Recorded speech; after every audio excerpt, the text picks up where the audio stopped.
요즘 뉴스에서 전쟁 이야기 나오면 많은 분들이 이렇게 생각하십니다. 또 먼 나라 이야기겠지. 그런데 아닙니다. 그런 전쟁은 우리 집 주유비부터 건드립니다. 난방비, 장바구니, 택배비, 공장 원가까지 한 줄로 연결됩니다.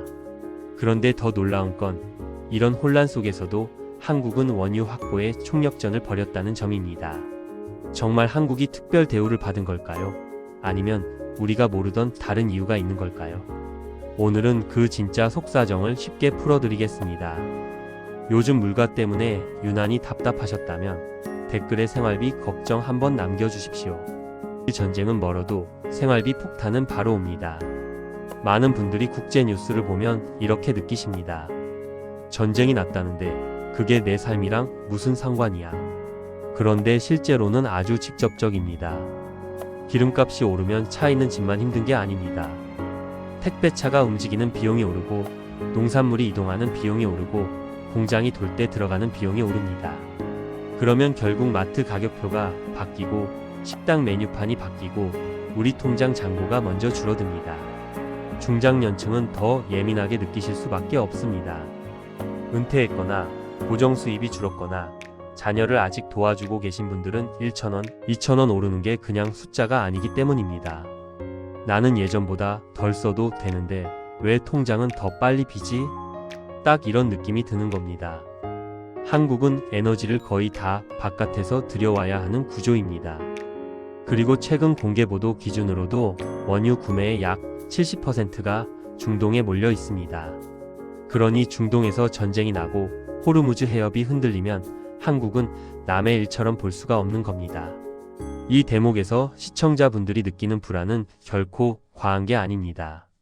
오히려 너무 정상적인 반응입니다. 왜냐하면 기름은 단순한 상품이 아니라 나라 경제의 혈관이기 때문입니다. 그런데 여기서 중요한 질문이 생깁니다.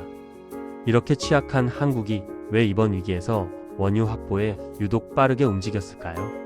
그리고 왜 일부 나라들이 한국과 계속 거래를 이어가려 하는 걸까요? 바로 다음 이야기에서 그 이유가 보입니다.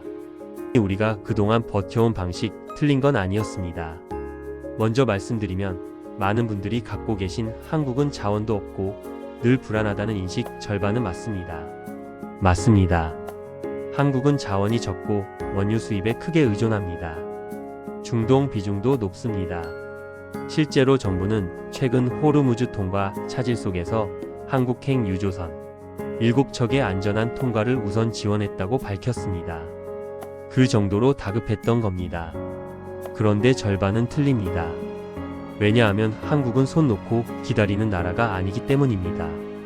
보도를 보면 한국은 최근 UAE로부터 2,400만 배럴 규모의 원유 공급 약속을 확보했고 동시에 카자흐스탄과도 원유 공급 협상을 진전시켰습니다.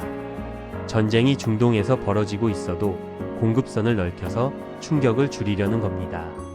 이건 시청자분들이 평생 몸으로 배워오신 방식과도 닮아 있습니다. 살림 잘하는 분들은 늘 이렇게 하시죠. 한 군데만 믿지 않습니다. 한쪽 수입만 바라보지 않습니다. 비상금도 조금은 챙겨둡니다. 국가도 똑같습니다. 외교도 비상금이 있어야 하고 공급망도 비상구가 있어야 합니다. 그래서 이번 사안을 볼 때 왜 이렇게까지 난리냐가 아니라 이래서 미리 관계를 쌓아두는구나로 봐야 합니다. 정부도 단순히 원유만 보는 게 아니라 원유 수입 지원, 석유화학 원료 사재기 방지, 피해 기업 지원, 대체 공급망 개발까지 함께 언급했습니다. 전쟁이 길어질 가능성을 염두에 둔 움직임입니다. 여기까지 보면 그래도 한국이 꽤 준비한 것 같네라고 느끼실 수 있습니다. 그런데 진짜 무서운 건 따로 있습니다. 한국만 특별 대우의 진짜 뜻, 사람들은 여기서 착각합니다. 자극적인 제목만 보면 마치 중동 여러 나라가 한국만 콕 집어 당신들한테 먼저 드리겠습니다. 이렇게 말한 것처럼 느껴질 수 있습니다. 하지만 공개 보도로 확인되는 수준에서 보면 그렇게 단순한 특혜로 말할 수는 없습니다. 현재 확인되는 건 한국이 위기 속에서 공급 약속을 일부 확보했고 동시에 대체 공급선을 뚫기 위해 적극적으로 움직였다는 사실입니다. 한국만 특별 대우라고 단정할 만한 공개 근거는 부족합니다. 그럼 진짜 이유는 뭘까요? 첫째, 한국은 큰 손입니다. 정유석 유화학 산업 규모가 크고 꾸준히 구매해 온 시장입니다. 팔아도 되는 고객이 아니라 놓치면 아쉬운 고객인 겁니다. 둘째, 돈을 떼먹지 않는 고객입니다. 국가 신용, 결제 안정성, 계약 이행 능력이 중요합니다. 전쟁 같은 비상시기에는 누가 돈을 제때 주고 누가 계약을 지키느냐가 더 크게 작동합니다. 셋째, 한국은 외교와 산업이 붙어 움직입니다. 최근 보도에서도 외교부와 산업부가 각각 에너지 확보를 위해 여러 나라에 사람을 보낸 정황이 확인됩니다. 이런 건 하루아침에 되는 게 아닙니다. 넷째, 제도도 손봤습니다. 산업부는 이미 석유 수급 위기 대응을 위해 관련 법 시행령 개정 절차를 진행해왔고 중동 의존도 상승 문제도 공개적으로 언급했습니다. 위기가 왔을 때 버티는 힘은 그냥 생기는 게 아닙니다. 평소에 제도를 손봐둔 나라가 버팁니다. 그러니까 이 사안의 본질은 한국만 예뻐서 챙겨줬다가 아닙니다. 정확히는 한국이 오랜 기간 쌓아온 신뢰, 구매력, 외교 채널, 제도적 준비가 위기 때 공급 협상력으로 바뀌었다는 겁니다. 이건 우리 삶과도 닮아 있습니다. 평소에 약속 잘 지키고 인간관계 무너지지 않게 관리하고 돈 흐름 막히지 않게 준비한 사람이 위기 때 덜 무너집니다. 국가도 똑같습니다. 결국 진짜 적은 단순한 전쟁 뉴스가 아닙니다. 더 무서운 건 우리가 이런 문제를 또 기름 좀 오르겠지 이 정도로 가볍게 보는 겁니다. 기름은 국가 안보이고 생활안전망이고 노후 비용입니다. 그래서 이 뉴스를 볼 때는 누가 한국을 특별히 챙겨주나 만 볼 게 아니라 한국이 왜 아직도 버틸 수 있나? 를 봐야 합니다. 그렇게 봐야 진짜가 보입니다. 그렇다면 우리 같은 보통 사람은 이 거대한 에너지 위기 앞에서 뭘 해야 할까요? 의외로 거창한 게 아닙니다. 내일부터 바로 할 수 있는 것들입니다. 1. 지금 당장 우리 집 에너지비 고정 지출부터 점검하십시오. 전기요금, 가스요금, 차량 주유비, 난방 습관, 장거리 이동 습관을 한 번만 적어 보십시오. 이유는 간단합니다. 국제유가 충격은 결국 고정 지출을 통해 집 안으로 들어오기 때문입니다.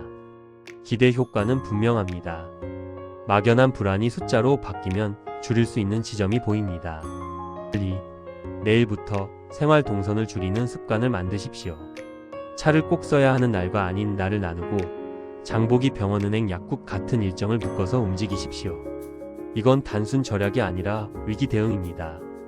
기대 효과는 교통비 절감뿐 아니라 충동 소비와 시간 낭비까지 함께 줄어듭니다. 3. 이번 주 안에 국제 뉴스를 보는 기준을 하나 정하십시오. 전쟁 뉴스가 나올 때마다 공포에 휘둘리지 말고 세 가지만 보십시오. 첫째, 호르무즈 같은 물류길이 막혔는가? 둘째, 한국 정부가 대체 공급성과 비축 대응을 말하는가? 셋째, 실제로 우리 생활 물가에 언제 반영되는가? 이유는 공포보다 기준이 중요하기 때문입니다. 기대 효과는 괜한 불안 소비를 줄이고 진짜 필요한 준비에 집중하게 해줍니다. 결국 이런 큰 위기 앞에서 제일 먼저 버티는 사람들은 화려한 사람들이 아닙니다. 늘 가계부 먼저 보고 생활비 먼저 걱정하고 가족부터 챙기는 평범한 분들입니다. 그래서 저는 오늘 이 이야기를 꼭 드리고 싶었습니다. 지금 느끼는 불안은 괜한 게 아닙니다. 하지만 더 중요한 건 그 불안을 정확한 정보와 준비로 바꾸는 겁니다. 여러분은 이미 평생 그렇게 버텨오신 분들입니다. 댓글로 요즘 제일 부담되는 생활비가 기름값인지 식비인지 공과금인지 남겨주시면 다음 영상 기획에 반영하겠습니다. 이 영상이 도움이 되셨다면 구독과 좋아요로 함께 해주십시오. 다음 영상에서는 전쟁이 길어질 때 한국 물가가 어디부터 먼저 흔들리는지 더 쉽게 짚어드리겠습니다.